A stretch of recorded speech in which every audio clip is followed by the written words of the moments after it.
In the wake of the ICJ ruling on Israel's actions in Palestine, the historical atrocities against Africa and its people worldwide stand out starkly. Spanning over 500 years, this ongoing genocide encompasses modern slavery, colonial exploitation, enforced conflicts, resource plundering, and the deliberate assassination of leaders and civilians. In this video, our focus is on African Americans in the United States. African Americans are demanding reparations for over 400 years of genocide. Even today, they are subjected to laws, policies, and an institutional framework aimed at their systemic oppression and annihilation. House Resolution 414, a reparations bill, has been introduced by Missouri U.S. Representative Cori Bush. It follows the path of House Resolution 40, proposed by former Michigan U.S. Representative John Conyers. Despite being presented in every congressional session until his retirement, H.R. 40 was consistently overlooked. This call for reparations for African Americans gains context when considering the U.S. history of reparations to other groups such as Japanese Americans for their internment in American concentration camps, Alaskan Natives for the theft of their land, and Native Americans for treaty violations and land seizures, while acknowledging the genocide and atrocities they faced. Why are African Americans refused reparations? Are our lives less than all others? Apparently many think so. Which is the problem? Unlike the other groups paid reparations, African Americans continue to live under a genocidal system. It is imperative that every African American understand what is in House Resolution 414. Please watch the entire video even if it means you must pause it and return to watch the rest later. I will now read House Resolution 414. The new reparations bill. Recognizing that the United States has a moral and legal obligation to provide reparations for the enslavement of Africans and its lasting harm on the lives of millions of black people in the United States. Whereas black people are, and have always been, human beings, yet the federal government has historically failed to recognize our dignity and humanity. Whereas reparations are defined as a victim-centered process by which survivors of atrocities and serious human rights violations, and their descendants, have the right to seek restitution, compensation, rehabilitation, satisfaction, and guarantees of non-repetition for past and ongoing harms. Whereas to meet the international legal obligation of reparations, the federal government must compensate descendants of enslaved black people and people of African descent in the United States to account for the harms of chattel slavery, the cumulative damages of enslavement, and the epochs of legal and de facto segregation. Whereas the federal government is responsible for 1. Policies that led to the economic, political, and social erosion of black communities. 2. Failing to keep black people safe from more actively sanctioning white domestic terrorism and failing to prosecute it when it occurred. 3. The impacts of government-imposed segregation leading to harmful health outcomes and environmental racism. 4. The ongoing harms of racialized mass incarceration and family separation, oppressive and abusive criminalization, and the continued impact of embedded historical harms of the criminal legal system on black people and black communities. And 5. Banking, consumer, housing, health, education, and employment discrimination. Whereas reparations must be administered by the federal government to descendants of enslaved black people and people of African descent for sanctioning the kidnapping and trafficking of human beings, creating and maintaining a violent racial hierarchy, embedding slavery and other methods of economic exploitation into the fabric of society, and emboldening white supremacy with legal, social, and economic tools of control. Whereas the full length of legalized slavery's impact on black wealth creation and well-being today, including the nearly 300 years of chattel slavery from the year 1502, when enslaved Africans were brought to Hispaniola and later their descendants brought to United States territory, to the year 1789, when the first Congress met, must be recognized and fully accounted for. Whereas, over the course of nearly 300 years, at least 12,500,000 Africans were kidnapped from their homelands by European traders and forcibly brought across the Atlantic Ocean in one of the largest forced displacements in human history, and at least 2 million did not survive the horrifying, brutal, and grueling journey across the Atlantic, also known as the Middle Passage and Mafa. whereas forcibly separating black families, often with members being transferred to the Caribbean, was a murderous and torturous reality for millions of enslaved people who had to endure separation from loved ones they could no longer talk to or keep in contact with, perpetuating deep psychological and emotional trauma. Whereas Spanish colonizers brought enslaved Africans to modern-day Florida in 1565. Whereas 1619, a year before the Mayflower arrived on American shores, marked the first year white Virginians purchased around 30 enslaved Angolans from Portuguese traders who were forcefully transported through the transatlantic slave trade, thereafter launching a violent system of racial subjugation, exploitation, and genocide. Whereas, from the nation's founding in 1776, federal policies produced and sustained the institution of slavery, thus voluntarily accepting the British legacy of the institution, and with it, the responsibility to provide reparations. Whereas the founders in drafting the Constitution preserved slavery and racialized social stratification through systemic measures, without needing to explicitly mention harmful intent and racialized impacts. Whereas the founders and their contemporaries understood freedom and liberty in direct relation to enslaved people and in their capacity to enslave black people. Whereas the trade in and chattelization of human beings is referenced in 3 sections of the Constitution, namely Article I, Section 9, Clause 1, which expressly sanctioned the continuation of the international slave trade for 20 years, Article I, Section 2, Clause 3, which upheld the further dehumanization of the African by relegating their status to that of 3/5 of a white man, and Article 4, Section 2, Clause 3, which egregiously mandated the capture and return to enslavement of fugitives. Whereas the system of enslavement served to unite all 13 colonies under the banner of white supremacy. Whereas of the nation's first 12 presidents, 10 enslaved black people. Whereas President James K. Polk traded enslaved black people from the Oval Office. Whereas enslaved black people built the United States Capitol and the White House. Whereas more than 1,700 United States congressional members who served in the 18th, 19th, and 20th centuries had enslaved black people, including the first woman elected to the United States Senate, Senator Rebecca Latimer Felton. Whereas the Dred Scott v. Sanford legal ruling in 1857, which decided that enslaved black people were not citizens of the United States under Article 3, was decided by 5 slaveholding Supreme Court justices, including Chief Justice Roger B. Taney and Associate Justices John Campbell, John Catron, Peter Daniel, and James Moore Wayne. Whereas the horrors of chattel slavery are immeasurable and have led to generational trauma for millions of black people. Whereas enslaved people were prohibited and denied the right to maintain their indigenous languages, faiths, and cultural practices and traditions from Africa. Whereas the most productive enslaved people were often whipped the most violently and were often used as breeders to save slave owners from purchasing enslaved persons. Whereas the ban on importation of Africans for enslavement was implemented in 1808, driving trade underground and increasing the numbers of enslaved people through childbirth, as the sole method available. Whereas millions of enslaved black women were routinely raped, sexually assaulted, and tortured at the hands of their white enslavers, and others were purchased and forced to staff brothels, all of which reinforced white male dominance and gender hierarchy. Whereas the rape of enslaved black women grew so routine that some have calculated that over 60% of enslaved women and girls experienced sexual coercion and rape in their lives, and that 1 out of every 6 black persons born into captivity in 1860 was born as a byproduct of the rape of a young, teenage, enslaved girl. Whereas infant mortality rates on plantations were incredibly high, and in the South, 50% of enslaved infants were stillborn or died within the first year of life in the early 1800s. Whereas the enslavement of black people became an indispensable economic driver in the United States, allowing white Americans in both the South and the North to enjoy the profit of unpaid and dehumanizing labor.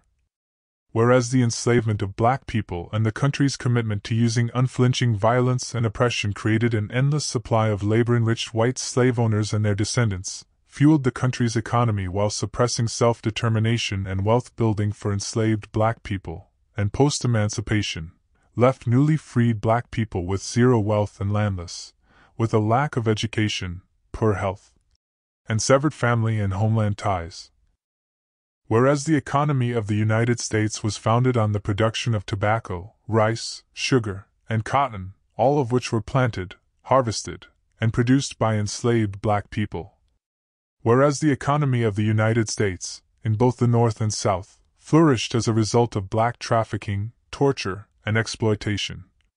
Whereas, while New York began to abolish slavery in 1799, New Yorkers invested heavily in the southern plantations, insured enslaved people as collateral, produced the agricultural tools that were used in southern plantations, and funded the building of ships that were used to traffic enslaved people. Whereas, by 1831, the United States was delivering nearly half the world's raw cotton crop as a result of chattel slavery. Whereas, from 1801 to 1862, the amount of cotton picked daily by an enslaved person increased by 400%.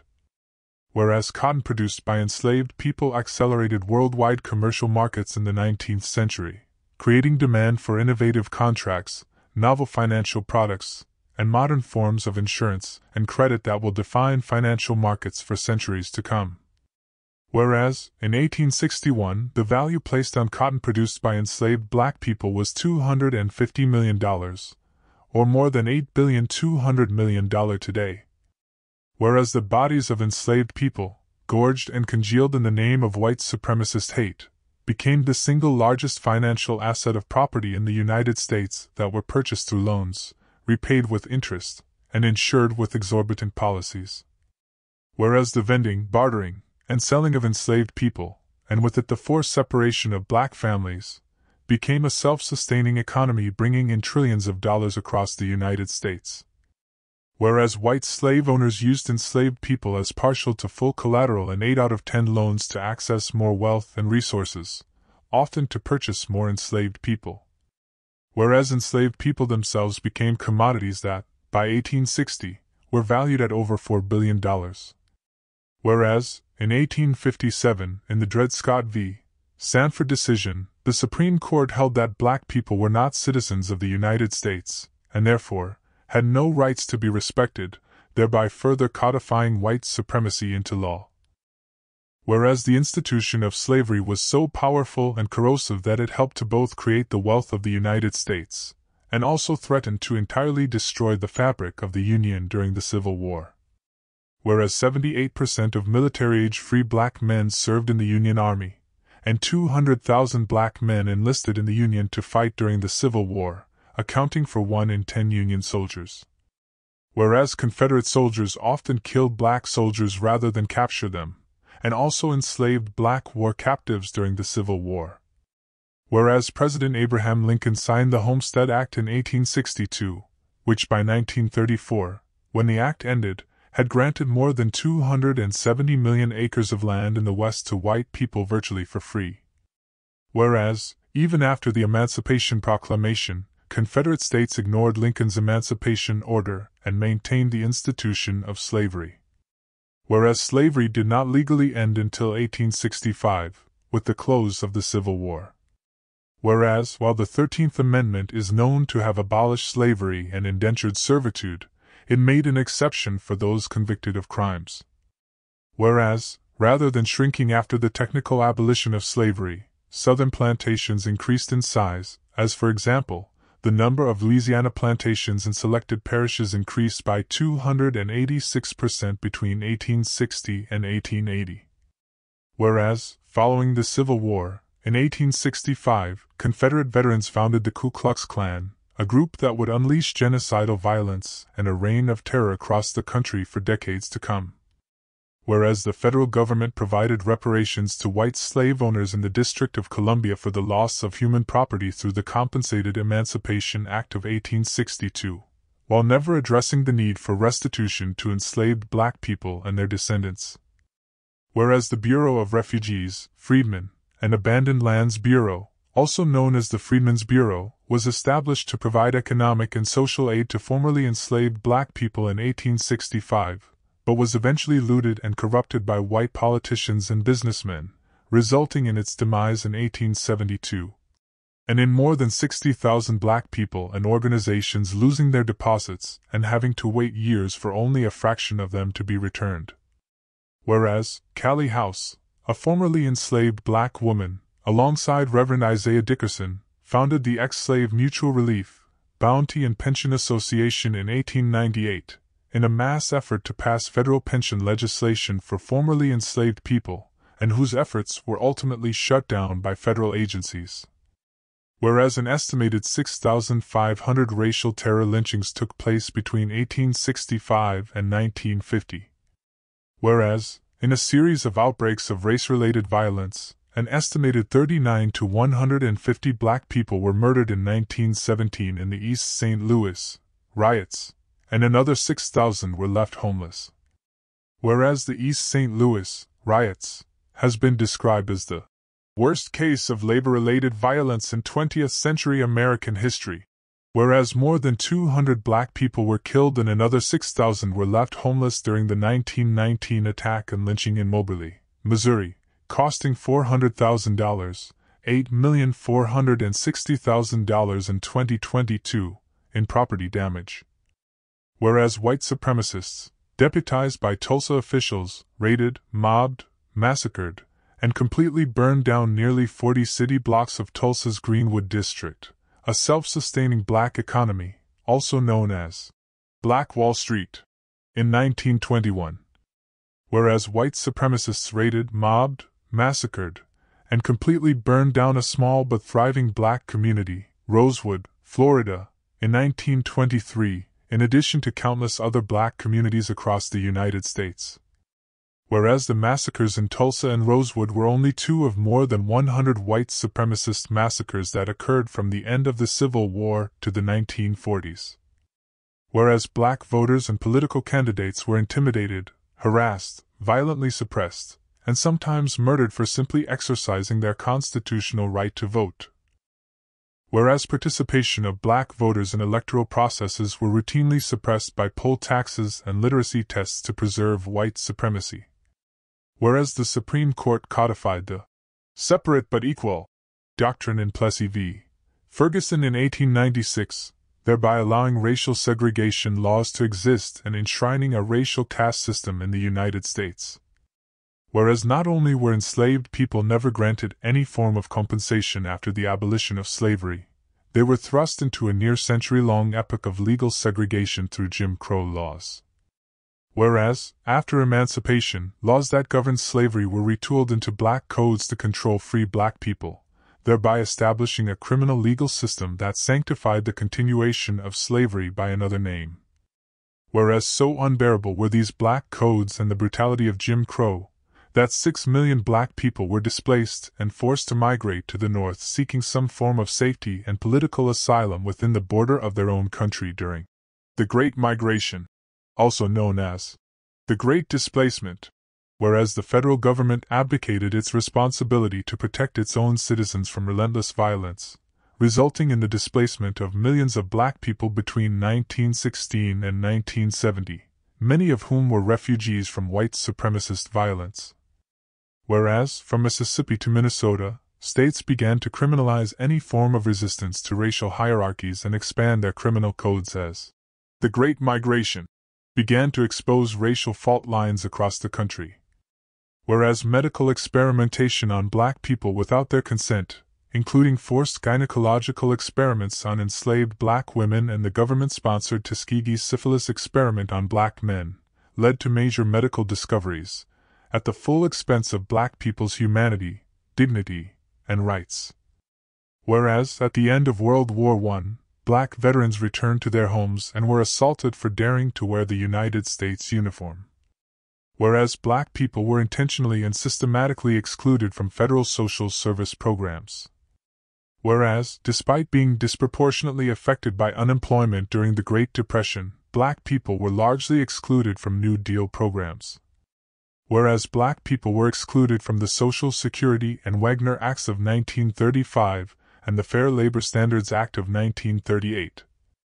Whereas 65% of black people nationally and 70 to 80% of black people in the South were ineligible for Social Security when it was signed into law by President Roosevelt in 1935.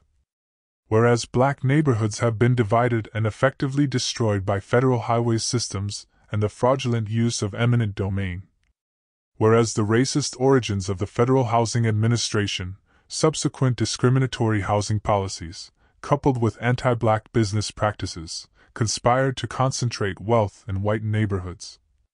Whereas, from the 1930s to the 1960s, black people across the country were effectively barred from the home mortgage market, thereby locking black people out of the greatest opportunity for wealth accumulation in the history of the United States. Whereas many states barred black people from fully participating in the Aid to Dependent Children program. Whereas black veterans were disqualified from receiving Title III benefits of the GI Bill, benefits which provided veterans with access to low-income home loans. Whereas this form of exclusion from federal programs that provide economic and social security measures has continued well into the 21st century. Whereas, well into the 1960s, black people in the Deep South were unaware they were freed and forced to work, violently tortured, and raped. Whereas, despite the historic Brown v. Board of Education ruling deeming racial segregation in public schools as unconstitutional, public schools serving black students remain inherently separate and unequal, receiving $23 billion less in school funding. Whereas, in 1948, Missouri was a catalyst in securing equal housing for black people across the country with the passage of Shelley v. Kramer, striking down racial restrictive housing that prevented people of the Negro or Mongolian race from purchasing homes.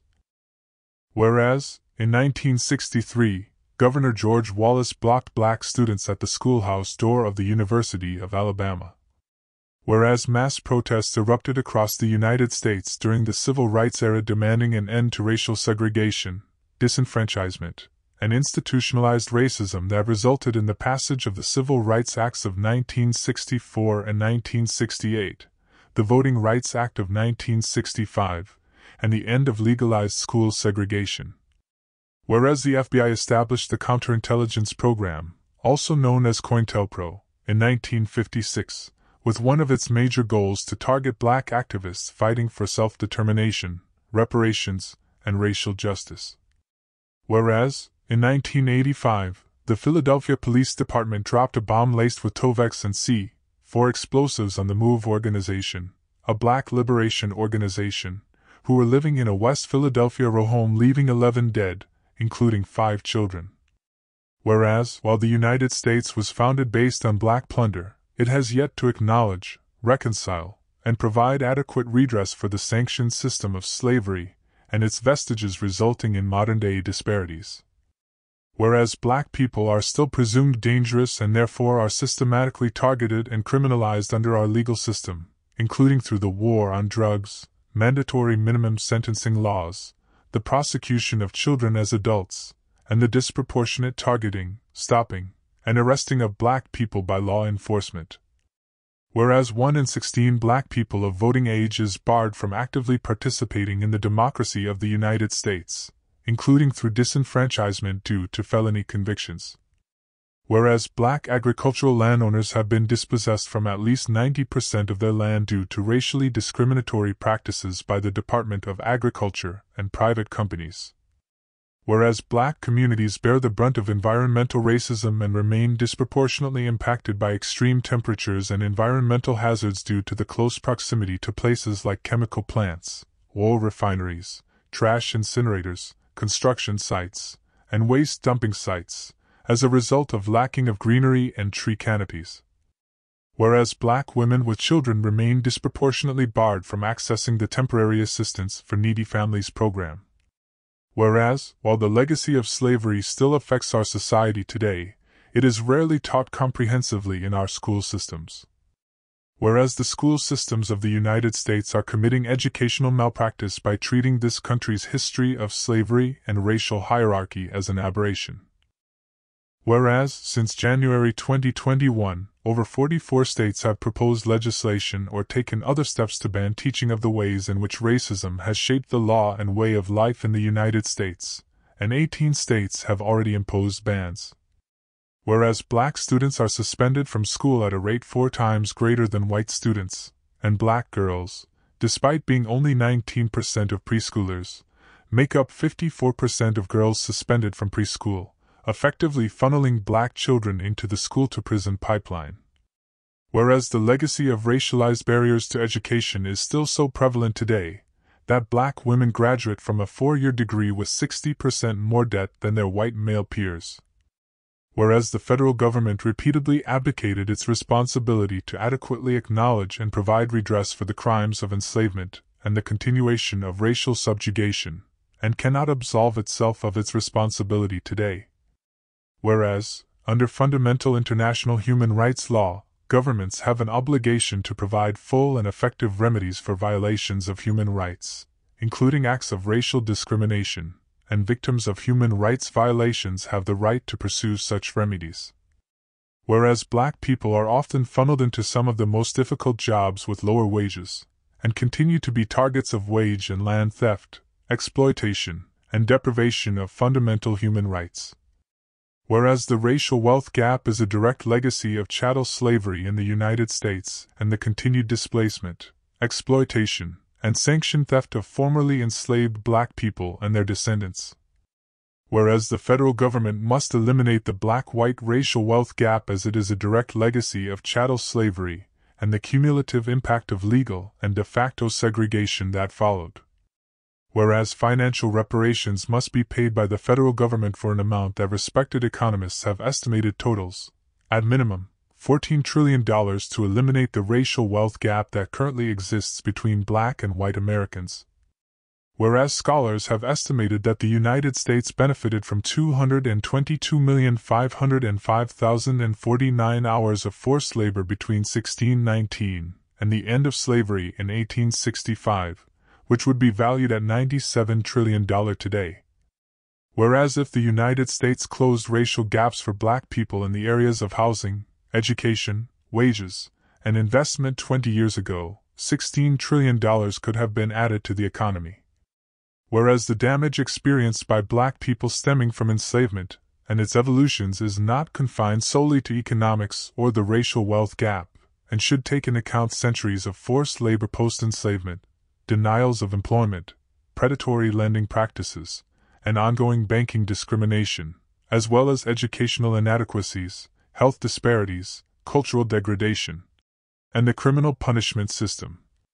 Whereas the federal government must formally apologize for the state-sanctioned institution of chattel slavery and subsequent anti-black institutions, laws, and practices. Whereas reparations call for the interrogation, overhauling, and end of abusive federal institutions that continue to inflict unjustifiable harms on black people today. Whereas the federal government must compensate the descendants of enslaved black people and people of African descent in the form of direct monetary reparations for the harms and vestiges of chattel slavery and its evolutions, as well as with other targeted benefits. Whereas the federal government must return, restore, or provide adequate remedy for property unjustly stolen from black families through the use of racially restrictive covenants and eminent domain. Whereas the federal government must pay its debt, in all necessary forms, to descendants of enslaved black people and people of African descent in order to support a continuous and holistic healing process. Whereas a holistic program for reparations must address the wealth extracted from our communities through environmental racism, slavery, food apartheid, housing discrimination, and racialized capitalism in the form of corporate and government reparations focused on healing ongoing physical and mental trauma, and ensuring access to and control of food sources, housing, and land. Whereas a comprehensive reparations program must include rehabilitative measures such as trauma-informed care to address inheritance of historical and intergenerational traumas. Whereas the historical and present systemic harms stemming from slavery are multifaceted and were inflicted at multiple levels, and thus the establishment and implementation of reparations can never truly restore the physical, psychological, and cultural damage done. However, as a form of redress, it can address harms and cumulative damages. Whereas the federal government has provided compensation and other forms of redress to other communities against which it has committed gross human rights violations, including Japanese Americans pursuant to the Civil Liberties Act of 1988, who were forcibly removed and incarcerated in concentration camps in World War II. Whereas the federal government abdicated its responsibility time and time again to adequately acknowledge and provide redress for the crimes of enslavement and the continuation of racial subjugation and never enacted resolutions formally apologizing for slavery or H.R. 40, the Commission to Study and Develop Reparation Proposals for African Americans Act. Whereas the federal government must engage in a holistic reparations process of repair, healing, and restoration of a people injured, because of their group identity, by governments, corporations, institutions, and families. Whereas a holistic program for reparations must address the cultural and educational exploitation, erasure, and extraction of black communities by establishing public school curricula that critically examine the political, economic, and social impacts of chattel and slavery, Jim Crow, and post-Jim Crow era discrimination and funding to support, build, preserve, and restore cultural assets and sacred sites to ensure the recognition and honoring of our collective struggles and triumphs. Whereas the federal government via the National Park Services must seek to erect markers on every site where a black person was lynched, a massacre of black people was committed, and black towns or neighborhoods were destroyed. Whereas the federal government must restore and preserve African burial grounds, black cemeteries, and other significant cultural and historical sites. Whereas the federal government must recover and identify physical remains of victims of state-sanctioned racial violence, and help resource proper burial of remains at the direction of connected family and community members. Whereas the federal government must restore the voting rights of all formerly and currently incarcerated persons. Whereas the federal government must amend the 13th Amendment to the Constitution, which formally abolished slavery, to repeal the Punishment Clause, which reads, "Except as a punishment for crime whereof the party shall have been duly convicted, shall exist within the United States, or any place subject to their jurisdiction," which implies that black people convicted of crimes can be legally held in bondage. Whereas the federal government must exonerate Marcus Mosiah Garvey and Callie House for their unjust targeting and imprisonment, and the president should issue a posthumous pardon to them. Whereas the federal government should establish targeted funds to be administered by the National Publishers Association and the National Association of Black-Owned Broadcasters to support the work of Black-led news programs, radio and television broadcasting dedicated to cultural education and civic engagement for the benefit of Black Americans. Whereas the federal government should provide free education to students attending historically Black colleges and universities, who are committed to serving Black communities, provide monetary incentives to local school districts that adopt and implement a curriculum on the history of people of African descent, and ensure that the Department of Education provides and supports educational programming that comprehensively and deliberately encourages the incorporation of lessons and curricula on slavery and its vestiges. Whereas the federal government must support Black farmers and enable them to seek adequate judicial remedies, as well as expand and compete in the United States and global economy. Whereas the federal government must institutionalize and support culturally appropriate, holistic, preventive, mental health, and curative treatment services to Black communities. Whereas the federal government must support and strengthen community-based infrastructure such as hospitals and medical facilities that specialize in services for Black communities.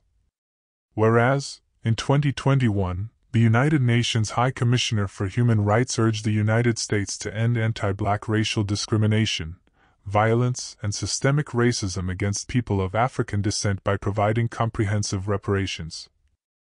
Whereas, in 2022, the United Nations Committee on Elimination of All Forms of Racial Discrimination recommended implementation of a federal reparations commission to develop reparation proposals as key strategy for achieving racial justice.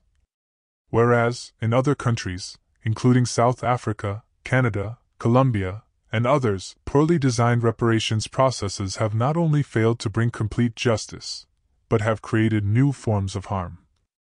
Whereas reparations are fundamentally a justice and accountability process that should carry more symbolic and practical power than traditional social policy. And whereas reparations programs should be distinguishable from the federal government's responsibility for people's general welfare, including routine social services and development aid, now, therefore, be it resolved that the House of Representatives 1. Recognizes the responsibility of the federal government to provide reparations, in all necessary forms, including financial compensation, to rectify ongoing harms resulting from violations, by the federal government, of black people's human right to self-determination and freedom from discrimination, including with respect to housing, health, education, life, security of person, water and sanitation, and a healthy environment. 2. Encourages support, passage and implementation of H.R. 40, the Commission to Study and Develop Reparation Proposals for African Americans Act, which has been introduced every year since 1989, via Congress or the executive branch. 3. Encourages the reintroduction, passage, and implementation of legislation establishing the United States Commission on Truth, Racial Healing, and Transformation. 4. Acknowledges and apologizes for the state-sanctioned institution of chattel slavery, and encourages the reintroduction and enactment of resolutions apologizing for slavery, without any limiting clauses. 5. Acknowledges the significance of and momentum brought by legacy organizations as well as additional grassroots and national organizations leading the modern-day reparations movement. 6. Encourages the creation of local, state, and federal initiatives to identify sources of reparations demands arising from chattel slavery and its long-standing impact on black people. And 7. Honors the lives and legacies of those named and unnamed whose lives were stolen by the institution of chattel slavery and other forms of state-sanctioned violence in the United States. A significant movement is gaining momentum in the United States, focusing on a critical issue. African Americans are committed to casting their votes exclusively for the Democratic candidate nominated for the U.S. presidential election who pledges to sign an executive order for reparations within the first week of taking office, preferably no later than the week of January 6, 2025. Should the nominated Democratic candidate fail to commit to reparations, African Americans are prepared to collectively abstain from voting in the 2024 presidential elections. For those, it is imperative to emphasize that African Americans will not support any candidate who refuses to endorse an executive order for reparations by January 2025.